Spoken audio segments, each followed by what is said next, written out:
อ้ยังนี่สมบัติประตูเท่เลย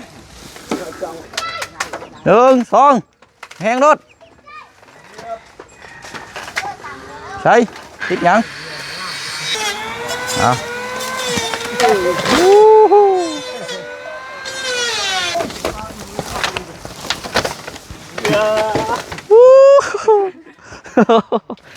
เอาอย่างงี้ครับ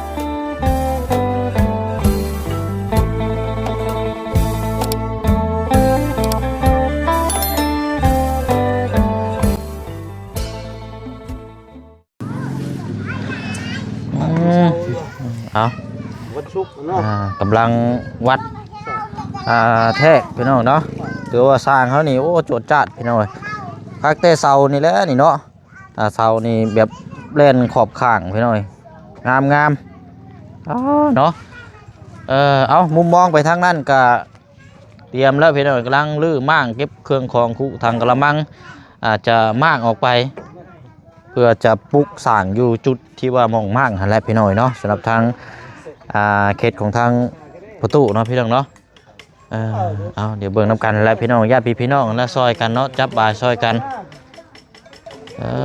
เนาะเอาสบายดีเลยพี่น้องเนาะสบายดีและสวัสดีพ่อแม่พี่น้องน้ำกันอีกเนาะพี่น้องเนาะมื้อนี้กับวันที่22แล้วพี่น้องเนาะว่าวันพฤหัสพี่น้องเอ้ยทางสร้างเขาว่าอยากนกมื้ออื่นเลยพี่น้องแต่ว่าตีนเคียงเขายังบ่ทันได้พี่น้องเนาะอดใจรอใจเย็นๆจักหน่อยเนาะเพราะว่าบ้านน้องป๊อบก็รอคือกันอาจจะถ้าว่าเป็นไปได้กับวันศุกร์ซะพี่น้องเนาะก็ต้องรอเบิ่งตัวจริงน้ำกันสำหรับทั้งเคียงตีนเนาะถ้าว่านั้นไรเมื่อใดก็จังมา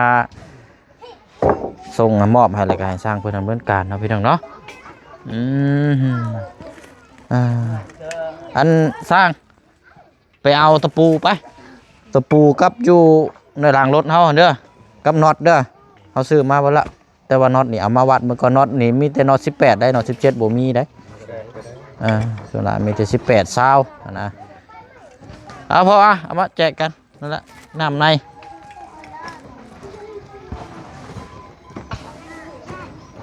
เอาละเนาะเห็ดเบียกไปเรื่อยๆแบ่งกันนั่นแหละเนาะเอาตะปูเราจะเอามาเก็บไว้ทั้งกำน็อตนั่นแหละมีอยู่12โต๊ะเนาะ12โต๊ะพี่น้องก็ดี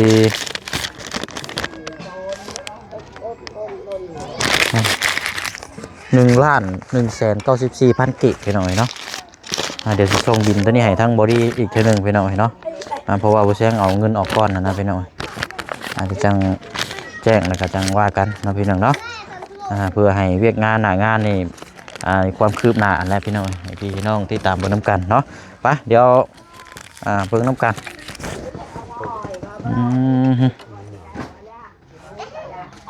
เอาสบายดีพอเด้อเด้อเอาเนาะน้ำกัน4 คนเนาะสมเจ้าแม่นโดยเอาคอยเบิ่งแล้วอะไรมันดีมันงาม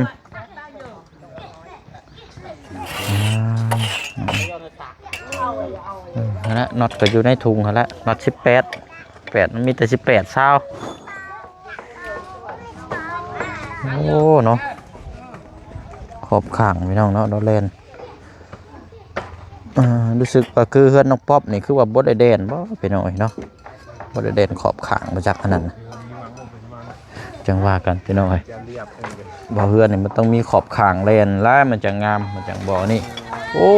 ไปเบิ่งทางนั้นก่อนบัดนี้พี่น้องก็นั่งเดือดแท้นี่โอ้ระวังเด้อประตูเด้อให้ลูกหลานเฮ็ดซะโดยเอาสบายดีประตูเด้อโดยป้าระวังได้มันเข้าตาได้ฮะเอาให้ลูกหลานผู้เพิ่นแข็งแรงเวิร์ดใช่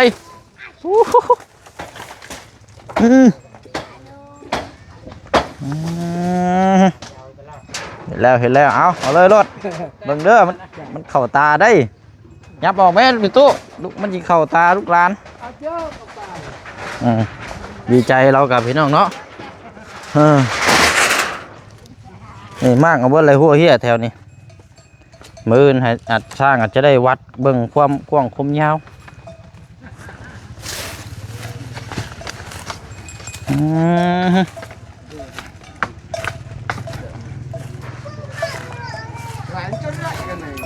เบิ่งเด้อน้อง ตุ๊กแกมานั่งอยู่ที่นี่ ฮะ ตุ๊กแก ตุ๊กแก มีสองตัว โอ้เอามางยูนลงรถไปแล้วจุ่มเจ้าก็จังเก็บอีกทีนึง ดูง่ายไม่มุ่ยง่าย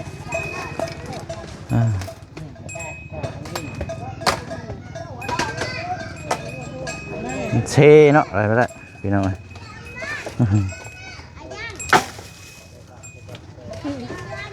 แปะปวดนะตาละไง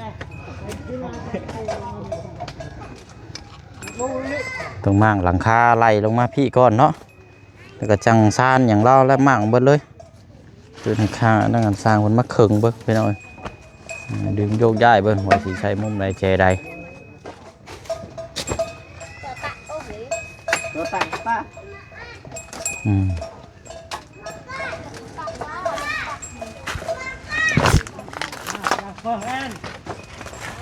ไม่ใช่หัวได้ไอ้ตัวนี้ เนาะมากันซอยกันเนาะ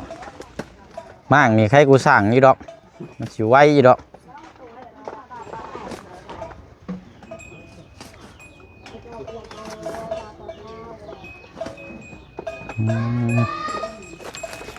แต่ว่ามั่ง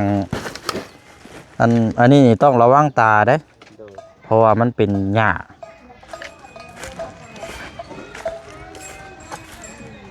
บ่คือสังกะสีเด้พี่น้องหญ้าเข้าตา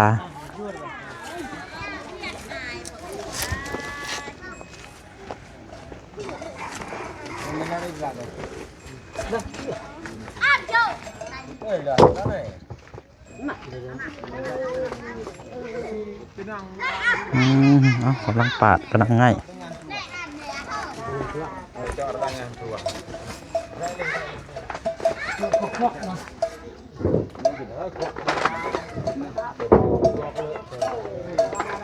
มีตุ๊กแก่2 โตว่าทางน้องคนว่า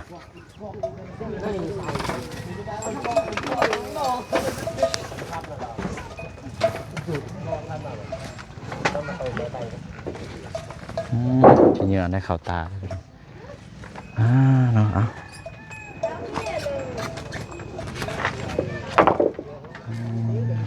อันนี้ไม่คืออันนี้เนาะโอ้งามเลยพี่น้องไม่ชุดนี่ไม่คือแล้วนี่เนาะงามไปเลยผู้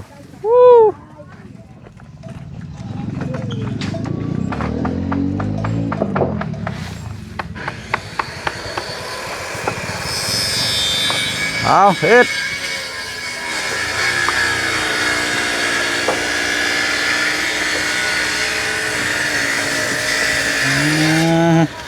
คนเข้าปาก ได้อยังบ่ปลาเมื่อนี่ ยังไม่ต้องได้ไป บ่ท่านได้ไปเมื่อนี่เนาะจำนี้เลยได้ไว้ ไงนะพี่น้องเนาะ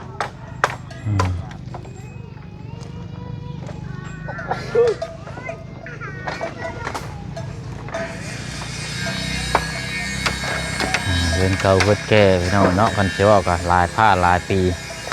เราอยู่น้ำกัน3 ผัวเมียเนาะพี่น้องอยู่หลังนี่แหละพี่น้องบัดนี้มันน้อยเกินแล้วบัดนี้ก็เลยคนในบ้านนี่เนาะญาติพี่น้องก็เลยพุกสั่งให้เราอีกหลังนั่นพี่น้องเก็บกันคนเด็กคนหน่อยใส่เราซอยเรานะพี่น้องเนาะแต่วันนี้ก็ได้เป็นห้องครัวก่อนแต่ว่าหลักๆแต่แรกเลยก็เป็นเพื่อนเราอยู่นั่นแหละพี่น้อง3 ผัวเมียเราอยู่ดังนี่แหละเนาะกระตูบอยู่ใช้เสือกใช้ยังมัดเอา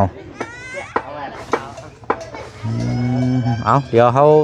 เบิ่งน้ำกันก่อนพี่น้องเนาะแล้วก็จังออกไปเวียกงานติดตามเบิ่งน้ำกันอีกเนาะเบิ่งมั่งตัวนี้ก่อนแนะนำบอกเบื้องต้นก่อนพี่น้องเนาะเพราะว่าทางบดีบ่ได้เดินทางมาอาจจะสายมืออยู่นะพี่น้องเนาะ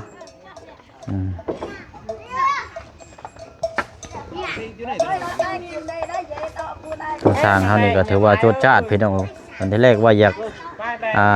ย่อมื้ออื่นเลยว่าซั่นเขียงบ่มีแล้วพี่น้องเนาะต้องรอตอนนั้นก่อนเนาะเก็บแล้วเอาจะไปจูดไปยังอันนี้พี่น้องเดินแล้วแม่นบ่ละแถวนี้ฮอดมองสวมแถวนั้นพี่น้องเดินไปพุ่นละ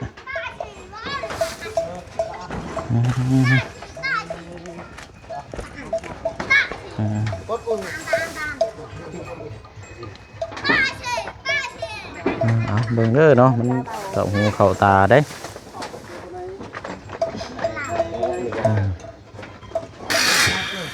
เอาเฮ็ดเบิ่งเด้อ1 2แหงรถใช่ติดยังเปิดหลังคาเลยใช่นะตรงไหนมันพับลงมาอีกได้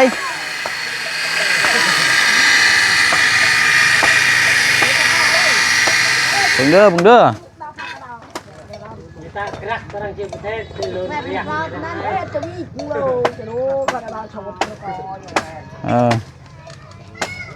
เอ็ดมันหับ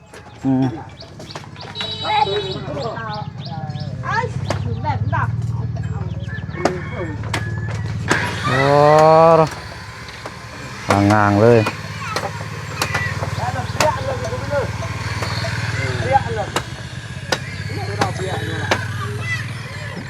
กี่พุ่น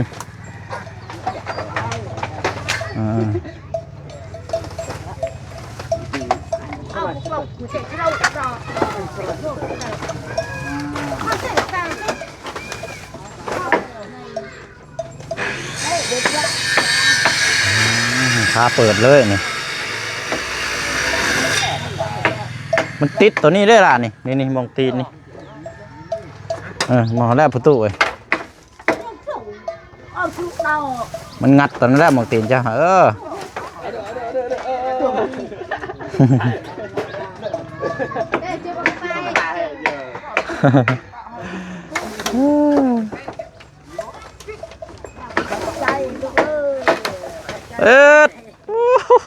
ใช่เอาเฮ็ดไปแล้วทางไหน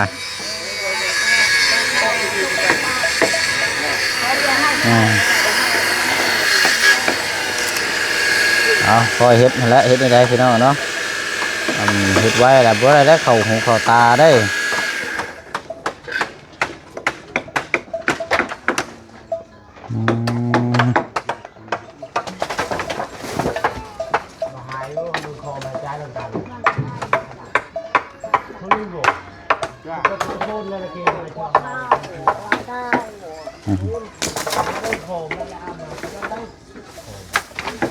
ปึ๊บโอ้เบิ่งขึ้นมาเบิ่งเพื่อนเราก่อนครั้งแรกได้นี่โอ้โหดีๆเนาะโอ้ยกล้าย่างไปอยู่บ่ทางนั้นน่ะบ่โธ่แถวนี้สิได้มั่างเบิดนั่นแหละพี่น้องมั่างเบิดเลย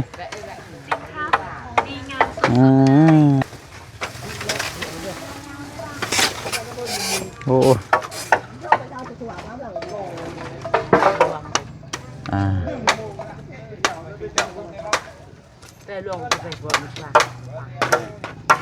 สลายนี่มีแต่ขี้มอดแล้วนี่พี่น้องตุ๊กโตนอยู่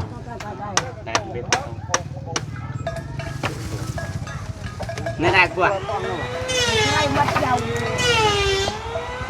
เต้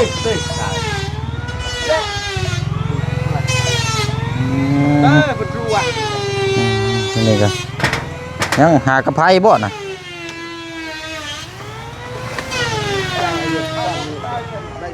ตั้งสุดเลย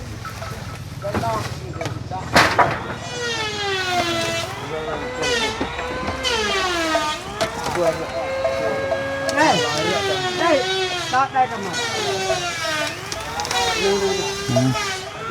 ยับมองเด้อประตูเด้อยับลูกหลานเขียวไม้ลงยับมองเอาชุดลงมาพี่รถ รับแม่อึดใช่ยังบ่วิดอยู่เอาลงอีกสุกลงอีกจังหน่อยก็ได้มันอย่ามันนี่แหละคนย่างผ่านโดนทุบเวลาผ่านพอดีแล้ว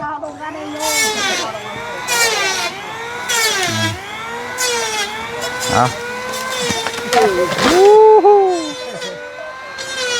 โล่งบาทนี่เนาะเอารถแล้วตัวนี้กับกระตูบนี่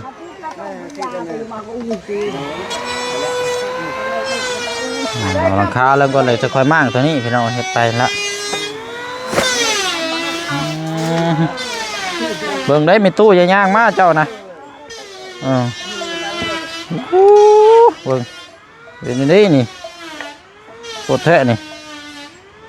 เบิ่งก่อนนะพี่น้องทดสอบมึงก่อนปอโถโคตรดีเดียวแล้วนี่เนาะ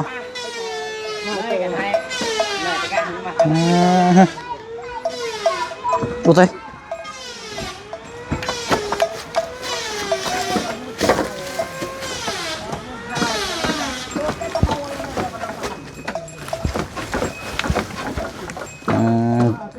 อันน่ะเอาขาค้ำตัวลุ่มนะก้นออกสุกลงไปพุ่นเลยรถ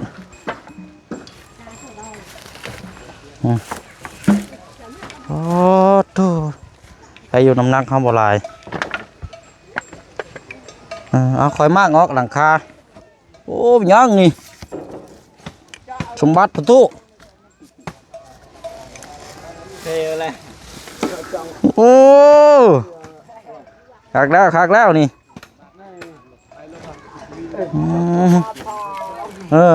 เอาโอ้ยเนาะเอามีตู้เอาไปให้เราเด้วิทยุพี่น้องเอ็มพี่ชามถอยก่อน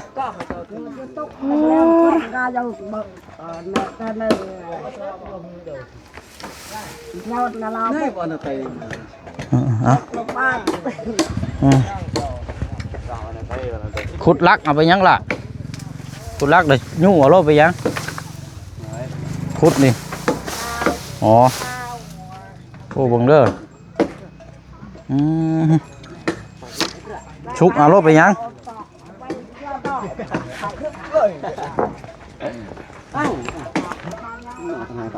นี่นะนี่เบิ่งฮะชุกไปพูดเลยไหวบ่ได้กันอันนี้แค่เอาเสียมนี่มาคุดนี่3 ลักนี่ชุกไปบ่เดียวแล้วไปเลยเอาลงมาก็ล่าบ่ตัดก็ย่าไปเอาเสียมนี่มาคุดนี่3 ลักนี่มันชุกไปเลย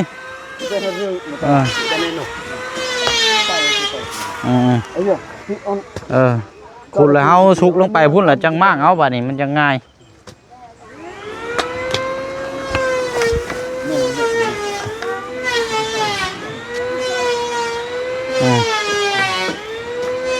ขุดเอามันเดี๋ยวก็ชุกไปเลยรถ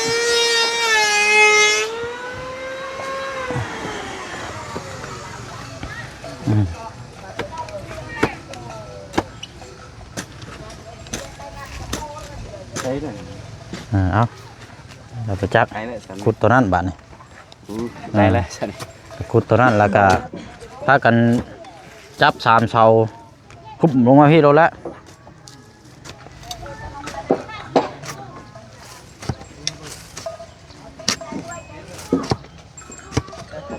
นี่แต่นั่นก็เอาไว้ไกลๆแล้วน้องเด้อ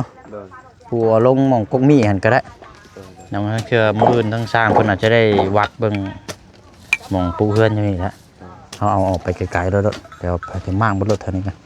แล้วจังเฮ็ดใหม่มั่งมันเลยว่ะไว้มั่งเป็นตัวนี้ก่อนก็ได้ตัวนั้นเอาไว้ก่อนก็ได้มันจะบิดอยู่ดอกได้บ่บ้านนี้เอาปลาชุกเบิ้งลองเบิ้งจับคนละเสานี่ชุกลงไปพุ่นชุกแห้งเด้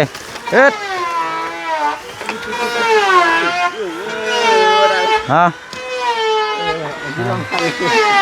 ปี ขุดอีกก่อน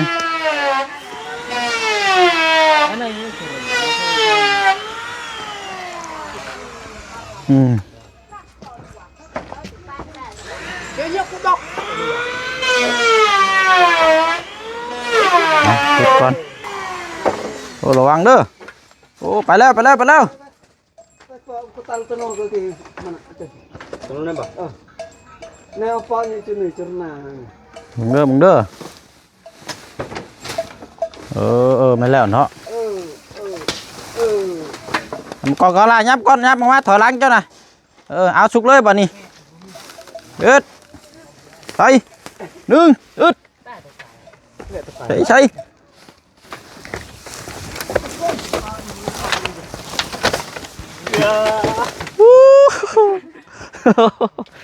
เอาอย่างใครกลัวเฮามั่งเอามาพี่ก็ลากมากนี่คุดตัวนี้ก็ได้นี่มันติดตัวนี้เฮาจึงคอยมั่งหลังคาเอาบัดนี่อันนี้ทางนี่รถโอ้ยมันเข้าตาแล้วอ่ะเฮาต้องมั่งโคนมาลดในการมั่งมันจึงง่ายจึงคอยลื้อเอาบัดนี่โอ้แปลนโล่งแล้วบัดนี่เนาะ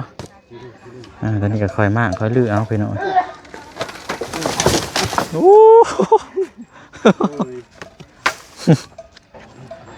ก็โอ้เลยสิเปิดบาทนี้คอยเก็บก็ได้บาทนี้เนาะคอยเก็บมาไปพุ่นเดี๋ยวตอนนี้จะคอยมั่งก็ได้ตอนนี้ก็ใช่เลือกตัวการล่ะโอ้ยก็เอาโจมมดแทงเลยเอ็ดโอ้เบิ่งละลาเด้อมันคือมีตัวลุ่มอยู่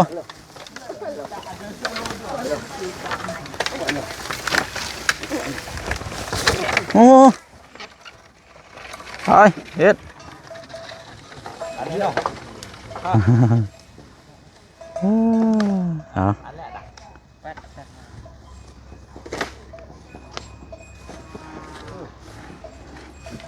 เป็นหญ้าคาเนาะหญ้าคาเยอะตัว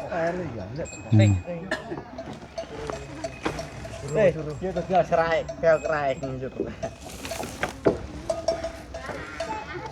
ปกใช้มีดเอาได้บ่ได้พื้นมันระวังเด้อตะปูเด้อฮะก็บ่ใส่เกิบนะแม่นแบบเอาไล่แล้วเนาะ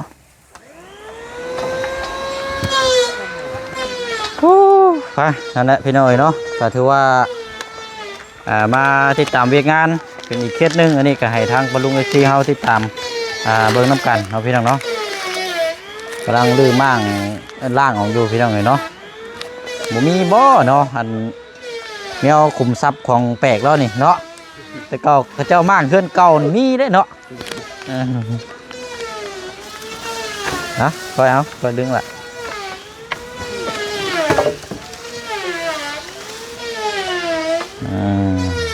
แล้วไปนอนได้แล้วบ้าน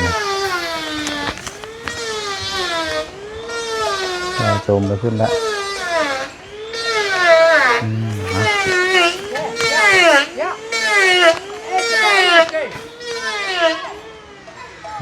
โอเคบ้านนี้นะพี่น้องเนาะมีแต่ว่าจะให้ทั้งน้องเพิ่น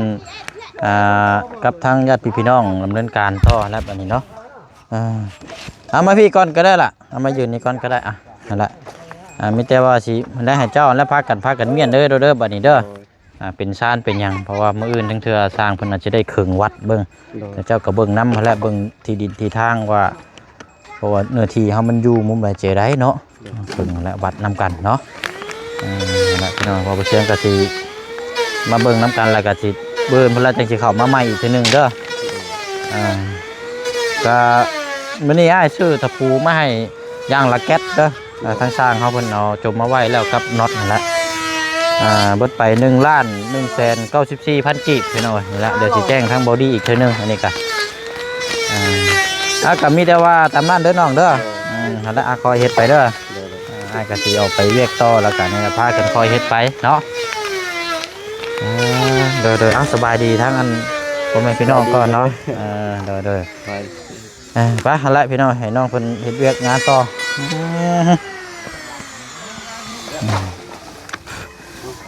คอยเฮ็ดเนาะคุณตู้เด้อเจ้านั่นละคอยมั่างหรือล่างออกเนาะเจ้าแปลงให้สิได้มีหลังใหม่เกิดขึ้นอยู่นี่เนาะเจ้าหลังเก่ากันนี่แหละพี่น้องเอ้ยมั่างออกก่อนป้าโธ่มีตู้เราเฮ็ดอะไรอยู่เทิงพุ่นเบิ่งเด้อหาบอกแล้วนี่ฮะ เจ้า โอ้โธ่ผู้เฒ่านี่ตั้งอยู่บ่เป็นเนาะโอ้โธ่มั่งขึ้นครัวเราเอ็ดโอ้คนก้มพี่น้องเอ้ยเอาเบิ่งเด้อเอาแดดพี่น้องเอ้ยเอาเฮากลับก่อนเด้อผู้ตู้เด้อมื้ออื่นเดี๋ยวสิมาใหม่เด้อ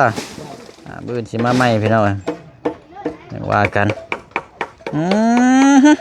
เราเห็นแล้วถอยแบบนี้เดี๋ยวมาลบถ่ายทางประกอบเนาะนี่กำลังประกอบประดับประดาอยู่แล้วประกอบมื้อนี้เนาะพ่อเนาะอันแรกก็มีแต่ว่าเจ้าแล้วกับมือก็จังครึ่งเท่านั้นเด้อวัดเบิ่งให้เราว่ากันสักพี่น้อยเนาะมีแต่ว่าเฮาสิออกผู้ใดออกนอกก่อนบัดนี้พอเด้อกินข้าวกินน้ำก่อนบัดนี้นับไปเวียกต่ออีกก่อนเดี๋ยวเนี่ยมีหยังเจ้าก็โทรหาเด้อไปพี่น้องเนาะมีแต่ว่าตามนั้นละลาพี่ละน้องก่อนเด้อบัดนี้เนาะกำลังดื้อตั้งมากนี่พี่น้องเฮือนซานเรากับพี่น้องเนาะเห็ดหลังไม้จังได๋ก็ติดตามรับชมเบิ่งน้ำกันอีกต่อไปนะพี่น้องเนาะเอาบ่เสียงลาก่อนพี่น้องให้กินข้าวกินน้ำแล้วก็จังว่าจังคุยแล้วก็ไปเยี่ยมยามแต่ละเคสอีกคือเก่าคือเดิมนะพี่น้องเนาะบ๊ายบายเด้อเนาะสุขทางกายสบายทางใจทั้งผู้ให้ทั้งผู้รับทั้งผู้เบิ่งทั้งผู้แยงทั้งผู้ชมนํกันเบิดสุขสุขคนนะพี่น้องเนาะบ๊ายบายพี่น้องเนาะสบายดีพี่น้อง